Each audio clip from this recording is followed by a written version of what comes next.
Mabilis lang siya i-set up. So kung gusto mong maging bintana effect, meron siya. Tapos may ganito rin siyang effect. Ayan, tingnan nyo. Tapos may pa-heart shape pa. At the same time, may pa-heart shape din siya. Tapos ganito siya pag nasa likod natin siya ilalagay. Sobrang ganda talaga. By the way guys, nakabili na rin tayo ng Photo-Olix. Kaya tara, i-unbox natin.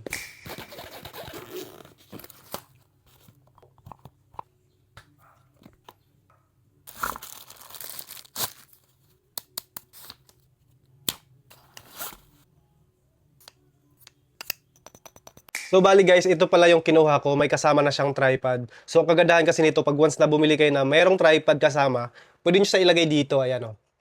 Salpak nyo lang to. Then, ikutin nyo lang. Pak. So meron na kayong tripod. Ayan. So kung itutok nyo sa taas, pwede. At the same time, pwede nyo rin siya ilagay dito sa gilid niya. Ayan. So meron siya dito or meron siya dito. At the same time, Type-C na rin yung charger niya. Tapos lagay mo lang to dito. Ayan. Ikutin mo lang siya. Then, pwede na siya maging ganito. So ngayon, testing naman natin, pailawin natin. So meron pala tong apat na modes or apat na kulay. So bago natin ibubuhayan, long press lang natin to 1 to 3 second. Ayan. Pag once na mag-green na yan, pihitin nyo lang siya. Ayan. So ito yung kulay niya, kulay blue. I-click lang natin siya para magpalit-palit ng ilaw. Ayan. So white naman.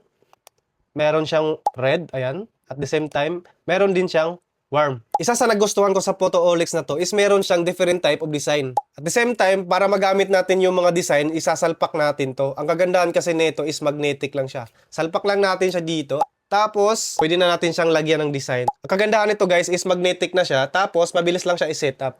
So kung gusto mong maging bintana effect, meron siya. Tapos may ganito rin siyang effect. Ayan, tingnan nyo. Tapos may pa-heart shape pa. At the same time, may pa-heart shape din siya. Tapos ganito siya pag nasa likod natin siya ilalagay. Sobrang ganda talaga. Kagandahan nito guys is sobrang dami niya pang effect na design. Kaya mamimili na lang kayo kung ano ang gusto nyo. Tapos guys, may kasama na rin siyang diffuser para hindi masakit sa mata. Ayan, salpak nyo lang to. Tapos you're good to go na. Kaya kung isa ka rin affiliate katulad ko, vlogger, at the same time gusto mo ng ganitong setup, ilalagay ko na lang yung official store ito dyan sa ating basket.